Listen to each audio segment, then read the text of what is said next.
inequações. Nós fizemos um exemplo de inequação produto, agora nós vamos fazer um exemplo de inequação quociente.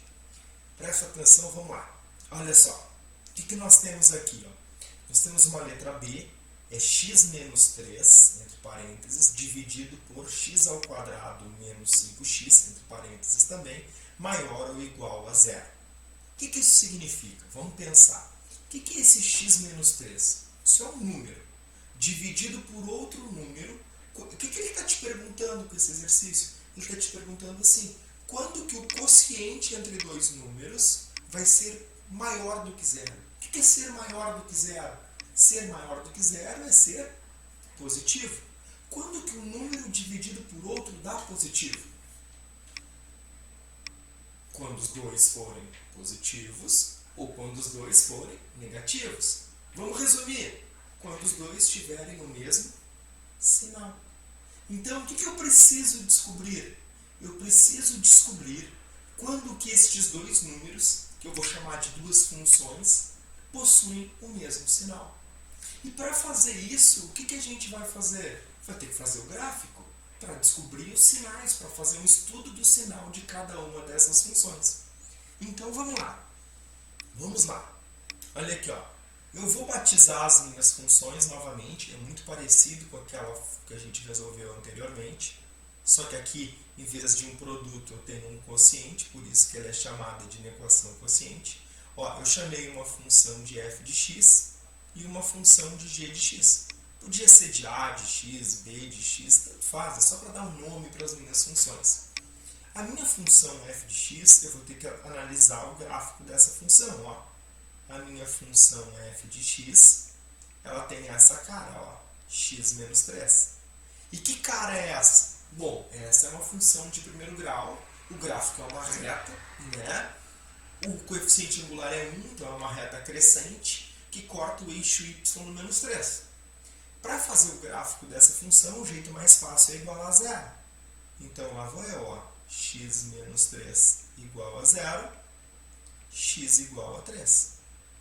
O que isso significa? Que o teu gráfico passa pelo 3, que é o zero da função. Ó, estou marcando aqui, eu já desenhei dois gráficos para facilitar a nossa vida. Ó. Vou marcar no eixo x, eu vou marcar o 3. E no eixo y eu vou marcar o menos 3 do coeficiente linear. Ó. No eixo x eu marco o zero da função. E no eixo y eu marco o coeficiente linear. Tá certo? Então, por esses dois pontos, nós temos a nossa função f. A função a qual a gente chamou de f. Aqui está o gráfico. Ó. Essa é a minha função f de x. Tá certo? Essa é a função que eu chamei de f de x. Ó, esse é o gráfico bonitão da minha função f. O que eu tenho que analisar? Repara, ó, a minha função f antes do 3, ó, a minha função antes do 3, para encontrar a minha função eu tenho que olhar para baixo, ó, eu tenho que olhar para baixo. Se ela está para baixo é porque ela é negativa. Queridinhos, o que eu quero te chamar a atenção? Se eu jogar valores menores do que 3 na minha função f, a minha resposta para aquela função vai ser um número negativo. Tá? Daniel, mas o 2 aqui é positivo. Não, eu não estou dizendo que o 2 virou negativo. Eu estou dizendo que se tu pegares o 2 e substituir no lugar do x desta função, a resposta vai ser negativa. Isso que é estudar o sinal de uma função. A mesma coisa vai acontecer agora, ó, na parte azul. O que está acontecendo na parte azul? Qualquer ponto que tu pare aqui, ó, tu tem que olhar para cima para encontrar a tua função. Se a tua função está para cima é porque ela é positiva. Ou seja, se eu substituir o x por 4, ó, 4 menos 3 vai dar 1. 1 é positivo. É isso que eu estou te dizendo. Tá? Isso é estudar o sinal da minha função f. Beleza? Vou estudar agora o sinal da minha função g. A minha função g, a que eu chamei de g de x, ela tem um outro comportamento. Que comportamento é esse? x ao quadrado menos 5x. Opa! É uma função de segundo grau, o a é positivo, então a minha parábola é voltada para cima, e ela não tem o c, ou seja, ela corta o eixo y no zero. Tá certo? Como é que eu faço? Vou igualar a zero. Ó. X ao quadrado menos 5x igual a zero. Esse é o jeito mais prático de achar as raízes para poder desenhar o meu gráfico. Aqui, ó, como eu não tenho uma equação completa de segundo grau, eu vou botar o x em evidência. Ó. Então vai ficar x ao quadrado dividido por x, fica x, menos 5x dividido por x fica menos 5, igual a zero. Opa! Igual a zero. O que nós temos aqui? Nós temos que o produto entre dois números tem que ser igual a zero. Quando que o produto entre dois números vai dar zero? Quando um deles for zero. Aqui eu tenho ó, x, o que é o x? Um número, vezes x menos 5, outro número.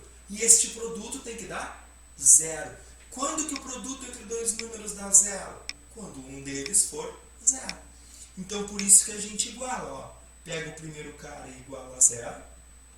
X igual a zero. Ou pega o segundo cara aqui, que é o x menos 5, e iguala a zero. Vai dar x igual a 5. Então, achei as duas raízes. Uma raiz é 0 e a outra raiz é 5. Tudo bem? E o meu x do vértice estaria no meio, né? Entre 0 e 5 seria 2,5 aqui, né? Que eu lembro, o x do vértice é o ponto médio entre as raízes. Eu vou marcar um valor aqui, porque eu sei que a minha parábola é voltada para cima, tá? Eu só vou organizar aqui minha parábola. Vou marcar um vértice qualquer aqui, só que eu vou levar em consideração que ele tem que estar próximo aqui do 2,5. Tem que estar no 2,5, né? O x do vértice. Não vou me preocupar com o y do vértice, que isso não vai influenciar no sinal da minha função, tá?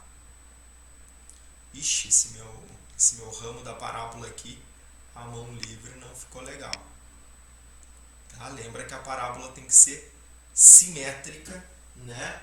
Em relação ao x do vértice. O que aparece à direita do x do vértice é o mesmo que aparece à esquerda. É que no meu ali, né, com a caneta não ficou muito bom. Mas o que eu quero te chamar a atenção aqui são para os sinais. Repara que a tua parábola ela dividiu o eixo x em 3 partes. Numa parte que eu estou marcando no laranja, numa parte que eu estou marcando no roxo e numa outra parte que eu vou marcar no vermelho. Então, a minha parábola ela dividiu o eixo x em 3 partes. Nesta parte laranja, vou pegar uma canetinha azul, ó, repara que se tu para aqui nessa parte laranja, não adianta tu olhares para baixo, que tu não vai encontrar a tua função, ó, porque a tua função ela está para cima. Ó. Se ela está para cima, ó, para tu encontrares a função, tu tem que olhar para cima. O que isso significa? Que as imagens produzidas por essa função são valores que são positivos. Por isso que aqui eu vou encher demais. Ó. Agora, na parte roxa, ó, imagina tu olhando na parte roxa. Tu olha para cima, tu encontra a função para cima? Não, a tua função está para baixo. Ó. Se a tua função está para baixo, o que isso significa? Se a função está para baixo, significa que as imagens produzidas por ela são todos números negativos. Em compensação, a partir do meu 5 ali, né, que era a minha raiz, a minha função ela vai estar para cima novamente. Se ela está acima do eixo, é porque ela é positiva. Tudo bem? Então, o que eu preciso fazer? O mesmo processo que eu fiz no exemplo anterior. Eu tenho que comparar para ver quando elas vão ter sinais iguais. Então, olha o que vai acontecer. A gente faz assim, ó. F. Deixa eu até puxar aqui para um ladinho. Para não fazer confusão. Deixa eu até botar um laranja aqui para separar isso aqui. Né? Eu não quero bagunçar isso que a gente já fez. Olha aqui, ó. Vou fazer a minha função f. E aí só o eixo x, ó. Só o eixo x. O resto não me interessa. Eu só quero o eixo x. Vou marcar no 3. Antes do 3, qualquer valor antes do 3, as imagens produzidas serão negativas. Depois do 3, as imagens produzidas serão positivas. Eu não estou construindo mais nada, gente. Eu estou copiando e colando. Tá? Copiando e colando. Eu copiei o eixo x aqui e colei. Ó. O x cortou no 3, negativo antes, positivo depois. Função g. O que acontece com a função g? Ela corta no... vou fazer só o eixo x também. Não vou me preocupar com o eixo y.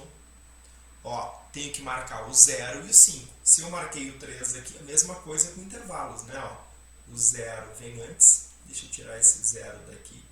Botar para o lado, só para a gente poder enxergar. E se o 3 está aqui, o 5 vem logo depois. O 5 vem logo depois. Ó, mais, menos e mais. Então aqui eu vou encher de mais. Aqui eu vou encher de menos. E aqui eu vou encher de mais, ó. Antes do 0 ela é positiva, entre o 0 e o 5 ela é negativa, e depois do 5 ela volta a ser positiva. E o que eu tenho que resolver? F dividido por G. Ou seja, eu vou colocar a minha resposta a partir da divisão do F sobre G. Só que aí o que eu faço? Ó, marco esses valores aqui, ó. Eu vou marcar o 0 aqui embaixo, marco os valores, constrói uma linha auxiliar. Marquei um valor no 0. Marquei no 3.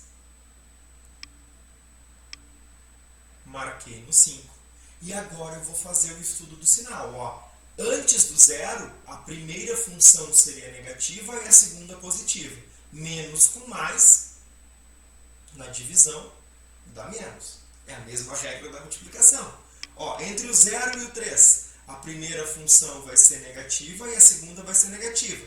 Menos com menos, na divisão, vai dar mais. Entre o 3 e o 5, mais com menos, vai dar menos. E depois do 5, ó, as duas funções seriam positivas, então ela vai dar positiva. Beleza? O que eu quero como resposta? Eu quero os maiores que 0. Ser maior do que 0 é ser positivo.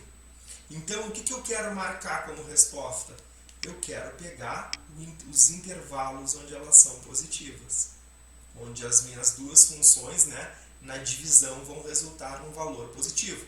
Repara que lá no início a gente tinha conversado. Ó, estes intervalos serão aqueles que as funções tiverem o mesmo sinal. Ó, entre o 0 e o 3, as duas são negativas. A partir do 5, as duas são positivas. Então, os intervalos onde elas têm o mesmo sinal vão resultar um valor positivo. Só que agora eu tenho que pensar assim, ó, tem esse sinal de igual. O que isso significa? Que os iguais a 0 servem como resposta. Pode dar 0 a minha resposta. Quem são os zeros dessas funções? O 3, o 0 e o 5. Vão zerar essas duas funções. Só que eu tenho que tomar cuidado, porque eu estou trabalhando com uma divisão.